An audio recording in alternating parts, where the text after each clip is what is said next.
The letter arrived on a Tuesday, carried by a postman who refused to step onto the gravel driveway of my apartment building.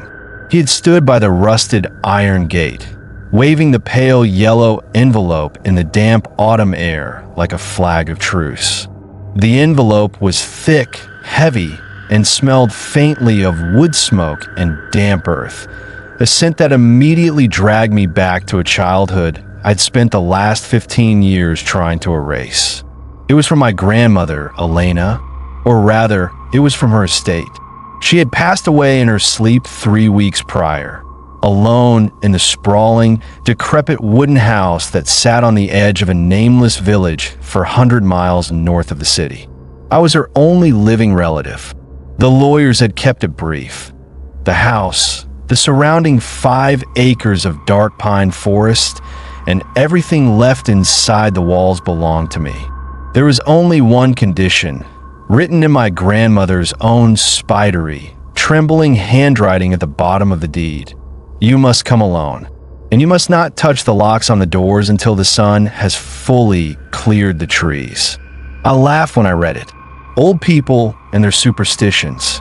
My grandmother had always been a woman of iron routines and strange anxieties. I remembered her checking the bolts on the front door 5, 6 times every evening before she would allow anyone to sit down for dinner. I remembered the heavy iron grates she had installed over the basement windows, and the way she would stare out into the dense, black tree-line of the forest with a shotgun resting across her knees, whispering prayers to a God she didn't seem to trust. I was broke. My writing career was a collection of rejection slips, and a lease on my cramped city studio was expiring in 2 weeks. I didn't have the luxury of turning down a free house. I packed my laptop, a few changes of clothes, and drove into the mountains. The road to the village was not a road at all. It was a scar carved through the earth, overgrown with weeds and blocked by fallen branches that scraped against the underside of my sedan. As the city fell behind me, the sky changed from a bright, pale blue to the color of a bruised lung. The air grew thick, heavy with the moisture of the swamps that bordered the forest. By the time I reached the iron-reinforced wooden gates that marked the entrance to the village, the sun was sinking behind the jagged peaks of the pines, casting long, distorted shadows across the gravel. The village was silent. Too silent. There were no children playing in the dirt lanes, no dogs barking behind the high wooden fences that surrounded every single cottage. The houses were built from heavy, blackened logs, their windows dark and recessed like the empty eye sockets of a skull. But the most unsettling thing was the fences. Every property was ringed by barriers at least 8 feet high, topped with rusted barbed wire and iron spikes that pointed outward, toward the dark, whispering trees that encircled the settlement. It didn't look like a village. It looked like a prison camp where the prisoners were desperately trying to keep something out. I pulled up to the gate of my grandmother's house. It was the largest structure in the village, a 2-story dark timber home perched on a slight hill that overlooked the dark tree line. The high fence surrounding it was reinforced with thick iron plates, and the heavy wooden gate was held shut by 3 massive iron padlocks. I killed the engine. The silence that rushed in to fill the void was absolute. There was no wind, no bird song, not even the chirping of insects. The air felt cold, pressing against my skin like a wet blanket. I got out of the car, the gravel crunching under my boots with a sound that seemed violently loud in the stillness. A figure was standing at the edge of the adjacent property. I jumped, my heart hammering in my chest. It was an old man, his skin the color of dry parchment, his eyes milky and clouded with cataracts. He was leaning against a heavy iron-bound gate, staring at me with a blank, unreadable expression. He wore a heavy wool coat that looked decades old, buttoned tightly up to his chin despite the muggy heat of the evening. "You're Elena's boy," the man said. His voice was a dry rattle, like dead leaves scraping across concrete. "Yes," I replied, forcing a polite smile. "Mark, I'm her grandson. I'll come and take care of the house." The old man didn't return the smile. He looked up at the sky, where the last traces of red were bleeding out into a deep, velvety black. "You're late," he muttered, shaking his head. "The sun is almost down. You shouldn't have come so late." "The roads were bad," I said, reaching into my pocket for the heavy iron key ring the lawyer had given me. "I'll just get inside and unpack. It's been a long drive." "Listen to me, boy," the old man hissed, stepping closer to the fence. His fingers, long and crooked like the roots of a dead tree, gripped the iron bars. "Once you go through that gate, you lock all 3 bolts. You don't open them for anyone. Not even if you hear your mother's voice. Not even if you hear your own voice calling from the yard. Do you understand me?" I stared at him, the chill in my bones deepening. "It's just an old house," I said, trying to keep my voice steady. "I'm sure I'll be fine." "Elena was a smart woman," the old man whispered, his milky eyes darting toward the dark forest that loomed behind my house. "She knew the rules. She knew what lives in the tall grass where the sun doesn't reach. Every 27 years, it comes back to test the fences. It looks for a gap. It looks for a loose board. And it looks for new blood." He turned away without waiting for a response, shuffling back into his darkened house and slamming the heavy door behind him. I heard the distinct, heavy thud of 3 iron bolts sliding into place. I stood alone in the darkening lane, the silence pressing down on me. I didn't want to believe the old man's warnings, but there was a primal, instinctive part of my brain that was screaming at me to get inside. I hurried to the gate, my fingers trembling as I fitted the heavy iron keys into the padlocks. Click, click, click. The padlocks fell away, heavy and cold in my hands. I pushed the gate open. It groaned on its rusted hinges, a long, high-pitched squeal that seemed to echo down the empty lanes of the village. I drove the car into the yard, closed the heavy gate behind me, and locked all 3 padlocks from the inside. The house was cold, smelling of dust, dried herbs, and that strange metallic tang of iron. I didn't turn on the lights. The power was out, and the generator in the shed outside would have to wait until morning. I used my phone's flashlight to navigate the dark, cavernous hallway. The floors were covered in thick, woven rugs that muffled the sound of my steps, but beneath them, the old floorboards groaned with every move I made. I found the kitchen. On the heavy oak table sat a single candle in a brass holder and a small, handwritten note from my grandmother. "The locks are your only voice, Mark. Do not let the dark speak for you." I put the note down, my hands shaking.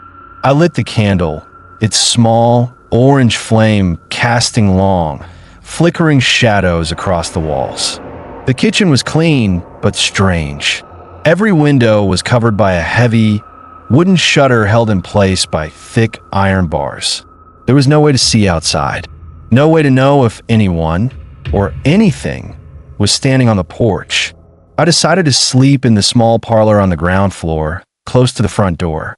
I pulled a dusty wool blanket over myself and lay down on the horsehair sofa, the candle burning down on the side table. For the first hour, there was only the silence.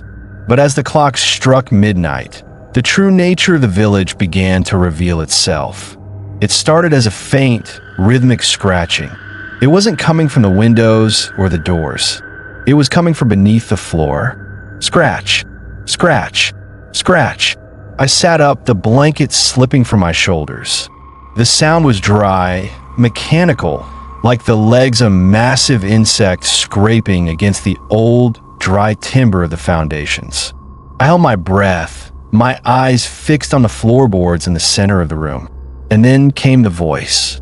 It was muffled, filtered through the thick wood and the dirt beneath the house, but I heard it with terrifying clarity. It sounded exactly like my grandmother. "Mark," the voice rasped, sounding thin and desperate. "Mark, let me up. It's cold down here. The locks are too heavy, Mark. Let your grandmother in." My blood ran cold. My grandmother was buried 3 weeks ago in a cemetery 50 miles away. The scratching beneath the floorboards grew louder, more frantic. I looked down, and through the narrow cracks in the wood, I saw a thin, pale finger, its skin the color of lard, reaching upward, feeling for a grip. The pale finger did not belong to a hand.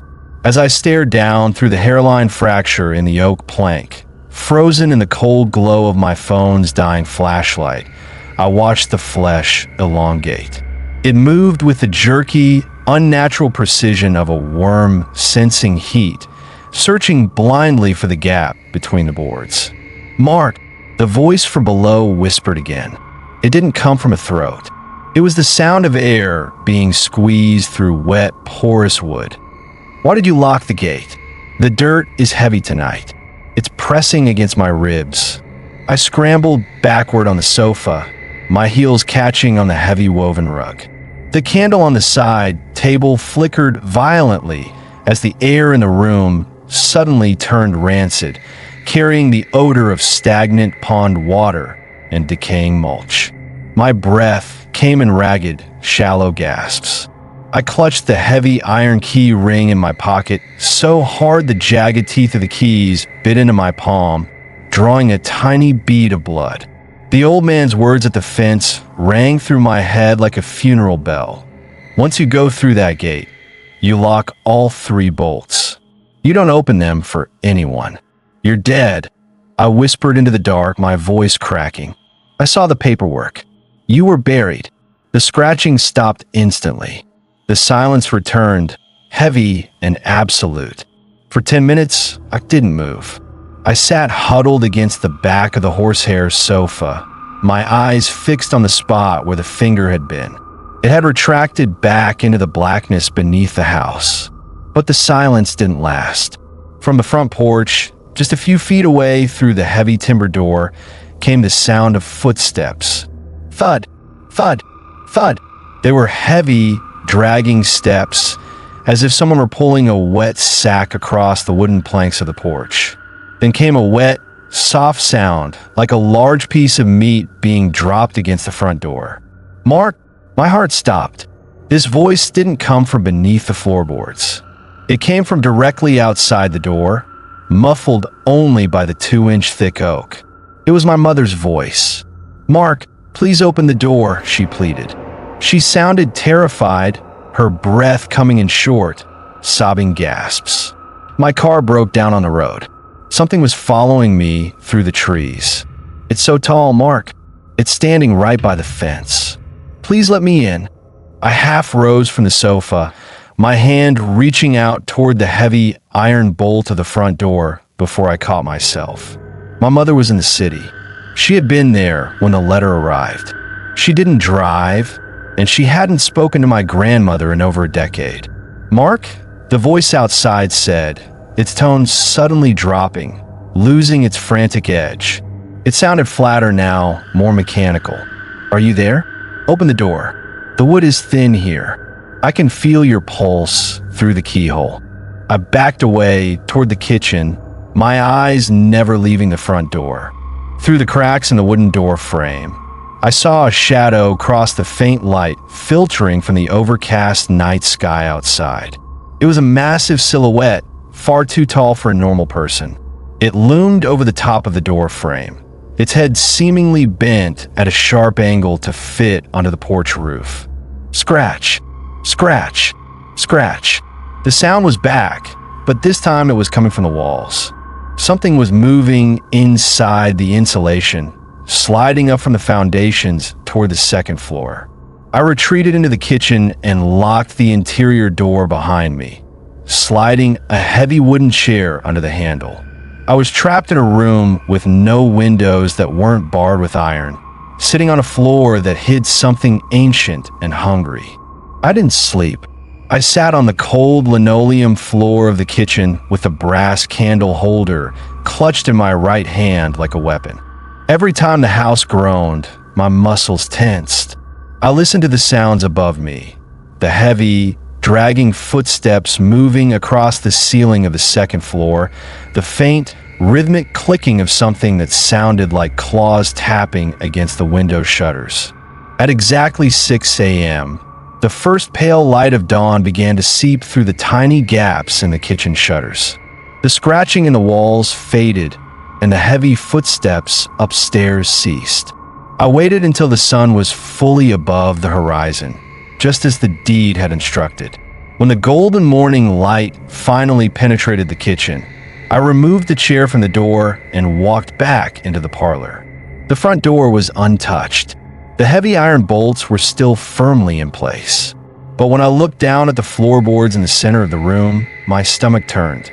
The cracks between the wood planks were wet. A thick, yellowish fluid, like the sap of a pine tree, but smelling of sulfur, had oozed up from below, staining the old woven rug in the shape of a hand. I knew I couldn't stay inside the house, but I couldn't leave the village either. Not yet. I needed to know what my grandmother had been trying to keep out. I unlocked the 3 padlocks on the front gate and walked out into the lane. The village was still quiet, but there were signs of life now. A few elderly residents were moving about their yards, clearing dead leaves and checking the iron spikes on their fences. I walked toward the old man's cottage. He was standing on his porch, holding a tin cup of coffee, his clouded eyes tracking my movement as I approached the fence.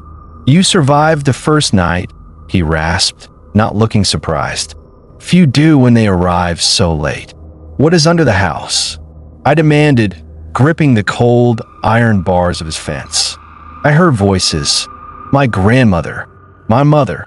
Something was trying to get me to open the door. The old man took a slow sip of his coffee. "That's the tall one," he said simply. "Or what's left of him. We don't say his true name here. He lives in the roots of the forest, but every 27 years, the roots grow too long. They reach under the village. They reach under the houses." "It sounded exactly like my family," I said, my voice shaking. "He takes what's in your head, boy," the old man replied, looking at me with pity. "He listens to your memories while you sleep. He finds the names that make your heart beat faster, and he uses them to call you out. Once you open the door, you're not a man anymore. You're just more wood for the fence. How do I stop it?" The old man laughed, a dry, hacking sound that turned into a cough. "You don't stop the forest, Mark. You just keep the locks oiled." Elena knew that. She spent the last 10 years of her life pouring salt and iron shavings into the soil around her house. "Did you check the basement?" I froze. "No, the lawyer didn't give me a key for the basement." "Elena didn't use a key," the old man whispered, leaning closer. "She used a seal. Go down there, Mark. See what your grandmother left for you before the sun goes down again. Because tonight, he won't just knock. He'll look for the rot in the wood." I turned back toward my grandmother's house, the dark, towering pines of the forest seeming to lean in closer, casting long shadows that reached all the way to my boots. The air outside had grown thick and stagnant by the time I walked back through my grandmother's gate. Even though the morning sun was high in the sky, it felt distant and pale, its warmth stripped away by the towering wall of dark pines that hemmed in the village. I stood in the yard, looking at the house. From the outside, it was just a weathered, dark-timbered building. But after the night before, I saw it differently. I noticed the thick lines of dried, crusty white residue that ran along the base of the foundation. Salt, mixed with fine, rusted iron filings. It was exactly as the old man had said. A protective ring, crumbling from years of rain and neglect. I went back inside. The silence in the hallway was suffocating. The wet, yellowish sap on the parlor floor had dried into a crusty, amber-like film that looked like a scab. "See what your grandmother left for you." The old man's voice echoed in my mind. I walked to the end of the hallway, where a small, unassuming door sat beneath the stairs. I had assumed it was a broom closet, but when I pulled it open, a wave of frigid air hit me. It smelled of old earth, sulfur, and something metallic. A narrow set of stone steps led down into a dark, yawning pit. I turned on the flashlight on my phone. The beam cut through the dark, revealing walls of damp, rough-hewn stone covered in thick, black moss. As I descended, the steps felt slippery beneath my boots. At the bottom of the stairs was a heavy, iron-bound door. There was no keyhole. Instead, a massive iron beam was laid across the door, held in place by two heavy brackets forged directly into the stone walls. On the face of the wood, someone had carved a large, intricate symbol, a circle with a horizontal line slashed through it, surrounded by strange, spidery runes. The carved lines were filled with dried, dark red paint, or blood. You whispered. I reached out and touched the iron beam. It was ice cold. As my skin made contact, a sharp, static-like vibration traveled up my arm, making the hair on my neck stand on end. From the other side of the door came a sound. Scratch, scratch, scratch. It was the same sound from the parlor floorboards, but here, it was muffled only by the iron-bound wood. It was right behind the door. Mark! The voice was faint, dry, and came from the very bottom of the cellar floor. But it didn't sound like my grandmother this time. It sounded like my father, who had passed away when I was 7. Mark, the iron is so heavy, the voice wheezed, followed by the wet sound of lips smacking. Your grandmother tied me to the roots. She put the salt in our mouths. Pull the beam, Mark. Let's see the sky. I backed away, my heel hitting the bottom step. You're not him, I said, my voice shaking. You're just the dirt. The scratching turned into a heavy, wet thud. The door groaned against the iron beam, the ancient wood flexing under immense pressure from the other side. The dirt has your face, Mark, the voice shrieked, no longer sounding like my father. It was a chaotic, overlapping chorus of voices. My mother, my grandmother, people from my childhood whose names I had long forgotten. We are the roots of Blackwood Creek. We are the ones who didn't lock the gates. A thin, dark root, thick as a man's wrist and wet with that same yellowish sap, began to force its way through a crack in the stone wall next to the door. It moved like a snake, its tip searching the air, sensing the warmth of my body. I scrambled up the stone steps, my heart hammering in my throat. I slammed the closet door shut and leaned against it, my breath coming in ragged gasps. The house was quiet again, but it was a false peace. The sun was already beginning to tilt toward the western horizon. The shadows of the forest were stretching across the yard, reaching for the house like long, dark fingers. I realized I didn't have much time.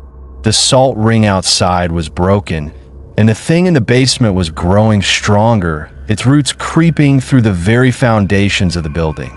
I went to my grandmother's kitchen and began searching the cupboards. I found 3 old linen sacks filled with coarse rock salt and a heavy, rusted coffee tin packed with dark, iron shavings.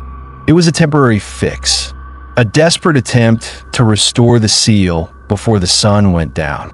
I walked out into the yard. The air had turned bitterly cold, and a thick, yellowish fog was beginning to roll out from the edge of the forest, swallowing the tall grass. I knelt by the foundation and began pouring the salt and iron dust into the gaps where the old ring had washed away. I worked quickly, my hands shaking as the red light of the setting sun bled across the sky. "You're wasting your time, boy," a voice rasped. I looked up. The old man was standing by his fence again, his milky eyes fixed on me. The shadows of the trees were already touching the edge of his property. "The ring won't hold him tonight," the old man said, his voice a dry whisper. "The roots have already reached the hearth. He's inside the walls now. Mark, he has your scent. There has to be a way to stop it," I yelled, emptying the last of the salt onto the ground. "There is," the old man said, looking toward the forest. "But it requires a sacrifice. Elena knew that. That's why she stayed here alone for 15 years. She was the anchor. As long as she stayed inside the house, the roots were satisfied with her blood. But she's gone now, and the anchor has been lifted. The sun dipped behind the pines. The red light vanished, replaced by a deep, suffocating dark. From the dark trees at the edge of my yard, a figure emerged. It was impossibly tall, its body a thin, distorted silhouette that moved with a jerky, disjointed gait. It stood at least 9 feet high, its limbs long and multi-jointed, like the branches of a dead tree. It had no face, only a smooth, pale mass of wood-like tissue that seemed to absorb the little light left in the sky. It stopped just outside my gate, and then it spoke. It didn't use a voice. It used my own voice, perfectly mimicked, echoing from the dark space where its face should have been. Entry 415. It whispered, its tone flat and mechanical. The new anchor has arrived. The fences are ready to fall. The thing at the gate didn't move for several minutes. It stood there, a towering, jagged silhouette against the deep blue of the night sky. Its long, multi-jointed arms hung past its knees, the tips of its branch-like fingers brushing against the rusted spikes of my fence. I couldn't breathe. I was crouched near the kitchen door, my hands still covered in the cold, coarse mixture of salt and iron dust. My phone's battery was dead, and the only light came from the faint, orange glow of the single candle I had left burning in the parlor. "Mark," the creature whispered. The voice was mine, but it carried an unnatural, hollow resonance, like someone shouting into a dry, empty well. "We're just outside, Mark. The gravel is cold. Your father wants to know if you've eaten." I didn't answer. I bolted inside, slamming the heavy timber door behind me. My hands shook so violently it took me 3 attempts to slide the heavy iron bolts into their brackets. Click, thud, thud. The door was locked. The shutters were barred. But the old man's words echoed in my head. The roots have already reached the hearth. He's inside the walls now. I retreated to the center of the parlor, sitting down on the floor right on top of the dried, amber-colored sap stain. I held the rusted coffee tin with the remaining iron filings close to my chest. Thump! The sound didn't come from the porch. It came from the roof. It was a heavy, wet impact, as if a large branch had fallen from the sky. The ceiling beams groaned under a massive weight that slowly began to move. I listened to the sound of dragging steps, long, irregular strides that shifted the dust on the floorboards above my head. Creak, creak, creak. It was pacing. The tall one was searching for a weak point in the roof tiles. Then came the sound from the walls. It started as a soft, rhythmic clicking, like the sound of dry twigs snapping in the wind. But it quickly grew louder, turning into a frantic, wet scraping. I looked toward the corner of the room where the old chimney rose through the ceiling. The wallpaper was bulging. Thick, pale lines were rising beneath the paper, twisting and elongating like worms moving under skin. I watched in absolute horror as a dark, wet root forced its way through a seam in the drywall. It was thick as a man's wrist, dripping with that same yellowish, sulfur-smelling sap. And then another root broke through. And another. Entry 416, the voice rasped. It was no longer just my voice.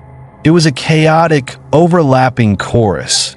My grandmother's dry rattle, my father's wheeze, and my mother's soft, terrified plea. The wood is yielding. The sap is flowing. We are coming back to the hearth, Mark. The ceiling began to crack.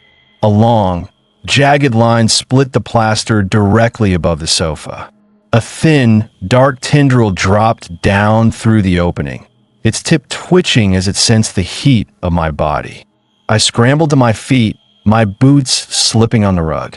I opened the coffee tin and threw a handful of the iron shavings and salt directly at the root hanging from the ceiling. The moment the salt hit the wet wood, the tendril shrieked. It wasn't a human scream. It was a high-pitched metallic squeal that sounded like a saw hitting a nail.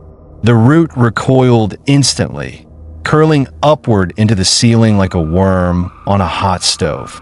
But there were too many of them.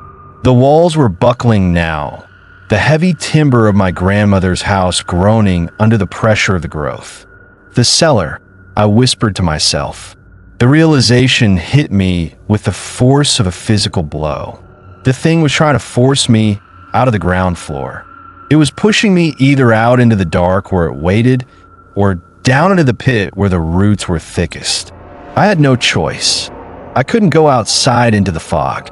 I ran down the hallway, the floorboards flexing and popping beneath my feet as roots pushed up through the gaps. I pulled open the small closet door beneath the stairs. The cold, sulfur-laden air from below rushed up to meet me. But this time, it was different. The dark red paint, or blood, on the spidery runes was glowing with a faint, pulsing light. I ran down the stone steps. The stone walls were no longer damp. They were dry, and the black moss was burning, turning into a fine, white ash that filled the air with the scent of ozone. At the bottom of the stairs, the heavy, iron-bound door was vibrating. The iron beam across it was so cold that a layer of white frost had formed over the brackets. Thud, thud, thud. Something was hammering on the other side of the door. "Mark," the voice shrieked. It was my grandmother again, her voice clear and sharp. "The roots are breaking the stone. If you don't pull the beam, the house will collapse. Let me out, Mark. I'm the only one who knows the true rules." I stood in front of the door, the coffee tin clutched in my frozen fingers. My knuckles were white. The wood of the door began to split. A long, vertical crack appeared in the center of the carved circle. Through the opening, I saw a pale, multifaceted mass of wood and bone, and behind it a single, dark eye that was too large to be human. "Entry 417, the voice from behind the door whispered, sounding almost mournful. "The anchor is slipping. The circuit is closing. Let us touch the light, Mark." I didn't pull the beam. Instead, I reached into my pocket, pulled out the heavy iron keys the lawyer had given me, and shoved them directly into the crack in the wood. I threw the remaining salt and iron filings onto the iron brackets, sealing the gaps with my own blood where the keys had cut my hand. The door let out a terrible, vibrating groan. The eye behind the crack widened, its pupil constricting in pure, silent rage. But the house above me didn't collapse. The scratching in the walls slowed down. The dragging steps on the roof stopped. I collapsed against the cold stone steps, my breath coming in ragged, freezing clouds. I was safe for now, trapped in the dark with the thing that had eaten my grandmother's mind. But the candle upstairs was burning down, and the night was only half over. The cellar was no longer just a room of stone and earth. As the hours dragged on into the dead of night, the air grew thick with the smell of wet, decaying wood.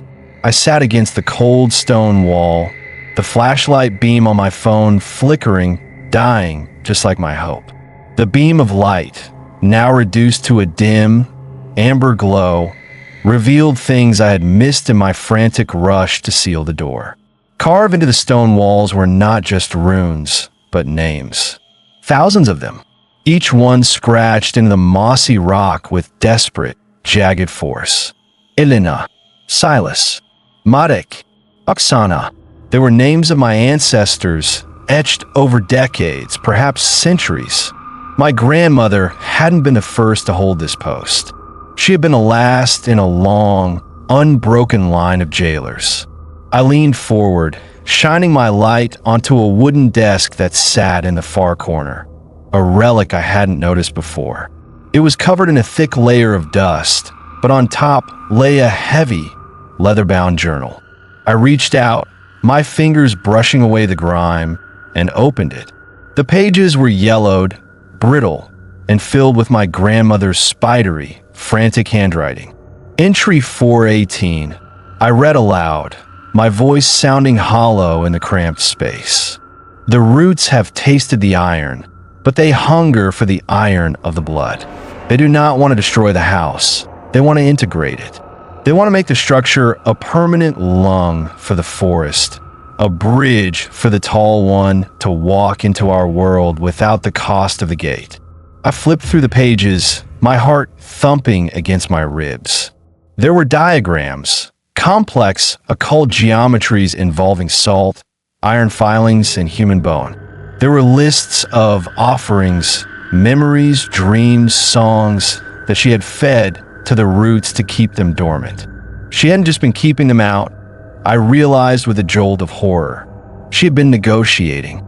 She had been trading pieces of her own history, her own identity, to keep the entity satisfied.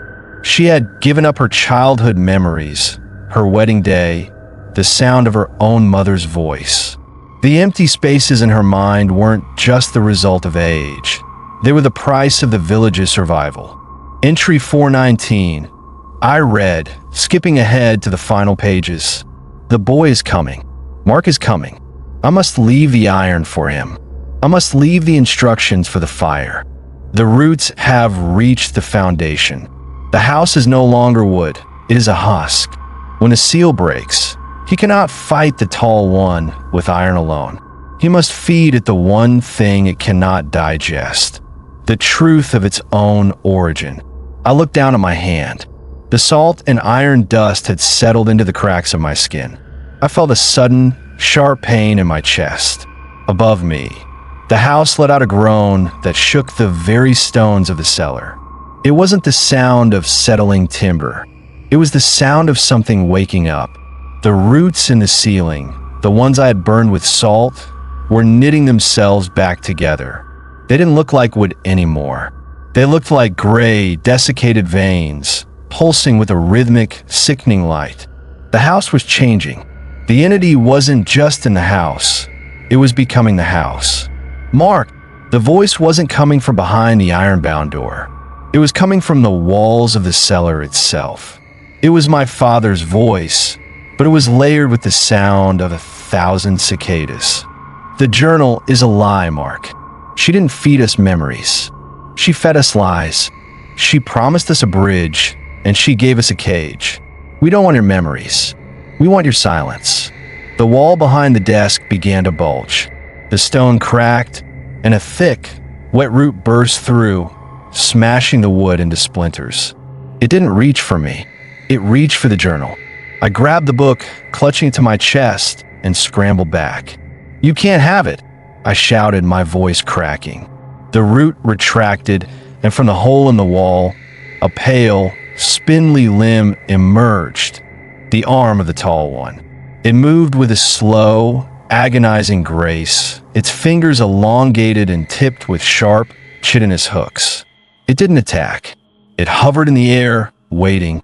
Entry 420. The creature whispered, its voice a perfect mimicry of my own, but cold, devoid of any humanity. "You have read the final page, haven't you, Mark? You know what needs to be done. To burn the roots, you have to burn the hearth. To kill the tall one, you must destroy the anchor." I looked at the journal. There was one final page, stuck together with something sticky and dark. I pried it open. The fire must be set from the inside. The iron is the fuel, but the spirit is the spark. If you burn the journal, the memories stored within it will act as an accelerant. The forest will recoil, but the house will become a pyre. I looked at the iron-bound door. The seal was failing. The wood was turning black, rotting from the inside out, and the massive, unblinking dark eye was pressing against the split, watching me. "If I burn it, I die with it," I whispered. Entry 421, the creature said, its pale hand twitching in the air, beckoning. "Yes, that is the final rule of Blackwood Creek. The gatekeeper must always be consumed by the fire they light." I looked at my phone. The screen flickered one last time, 1% battery, and then went black. The darkness that flooded the cellar was total, but it wasn't empty. I could hear them now. Thousands of voices trapped in the roots beneath the floor, whispering my name. They weren't calling me to open the door anymore. They were welcoming me into the collective. I had no salt left. I had no iron. I had only the journal, a Zippo lighter in my pocket, and the heavy, suffocating realization that my grandmother hadn't been a savior. She had been a prisoner, and she had spent 15 years carefully selecting her replacement. "I'm not your anchor," I whispered into the dark. I stood up, the journal heavy in my hand. I walked toward the center of the cellar, right beneath the main support beam of the house. If I was going to burn, I was going to burn on my own terms. "Entry 422, I said, my voice steady, filled with a sudden, icy resolve. "The house is the tall one, and the tall one is hungry. Let's see how he likes the taste of a burning lie." I struck the lighter. The flame was small, fragile, and utterly terrified. I held it to the corner of the leather-bound book. The flame from the lighter licked at the dry, brittle pages of my grandmother's journal. For a second, the paper resisted, the ancient ink absorbing the heat without catching. Then with a sudden, violent whoosh, the book ignited. But it didn't burn with normal fire. The flames that erupted from the leather-bound ledger were a brilliant, terrifying blue, the color of an electrical arc, roaring with a sound like a chorus of screaming voices. As the blue fire touched my hands, I braced for the agony. But there was no heat. Instead, a wave of profound, freezing cold washed through my veins. The memories contained within the book, decades of my grandmother's fears, the voices of the lost villagers, and the ancient history of Blackwood Creek, were being converted into pure, raw energy. The effect on the cellar was instantaneous. Entry 423. The creature shrieked through the walls. The voice was a chaotic, fractured storm of sound, the perfect mimicry shattering into jagged shards of pure static. The memories are burning. The record is breaking. The thick, gray roots in the ceiling began to writhe and thrash like dying snakes. As the blue smoke from the burning journal touched the wood, the roots didn't catch fire. They shriveled, turning into a fine, white ash that rained down on me like snow. I held the burning book above my head, walking toward the heavy, iron-bound door. The stone walls around me were buckling, the mortar dissolving as the power of the seal was completely consumed by the flames. The vertical crack in the door widened. The massive, dark eye behind it was no longer full of malice. It was wide with panic, darting frantically as the blue light filled the cellar. "You're not wood anymore, Mark," the voices of the roots cried out, sounding desperate, pleading. "If you burn the house, there will be nowhere left to hide. The forest will eat the whole village. Then let it starve on the ashes," I whispered. I threw the burning journal directly against the iron-bound door. The blue flames erupted over the wood like liquid. The ancient timber screamed, a high, piercing sound that vibrated the stones in my teeth. The iron beam snapped in half with a sound like a cannon shot, its fragments flying across the cellar. The door burst open. Beyond it was not another room, but the true heart of the entity. It was a cavernous, subterranean void, miles wide, filled with a massive, pulsing web of roots that stretched into the absolute darkness. Suspended in the center of the web was the tall one, its true form a colossal, towering trunk of twisted bone and pale wood, its limbs reaching up to support the foundations of every house in the village. Entry 424. The creature's voice boomed from the abyss, sounding like a falling mountain. "The anchor has become the pyre. The circuit is overloaded." The blue fire didn't stop at the door. It raced across the roots, spreading into the void like a wave of burning gasoline. The massive trunk of the tall one began to crack, the wood splitting open to reveal a core of glowing, amber sap that boiled and hissed under the blue light.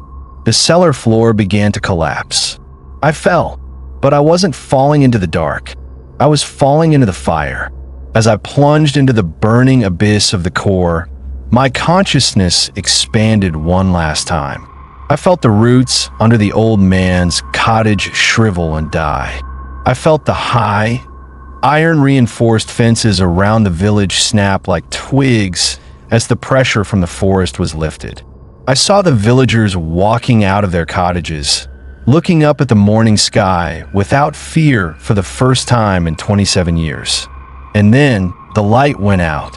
2 months later, there's a scar in the earth where my grandmother's house used to stand. It's a perfectly circular crater, 60 feet wide, filled with a fine, white ash that never blows away in the wind. No weeds grow there. No trees dare to encroach upon the perimeter. The village of Blackwood Creek is quiet now, but it is a different kind of silence.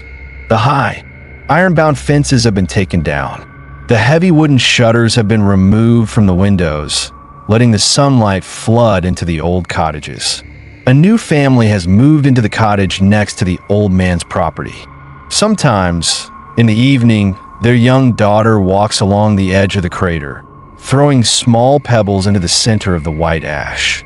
And if you stand near the edge of the pit at exactly midnight, when the wind is completely still, you can hear a faint, rhythmic sound coming from deep underground. It isn't scratching. It isn't a voice. It's the sound of a pencil scratching against the dry pages of a notebook, followed by a soft, steady sigh. Entry 425. A voice whispers from the dark earth, sounding calm, peaceful, and entirely alone. The fire is out, the ledger is closed, and the village is finally free.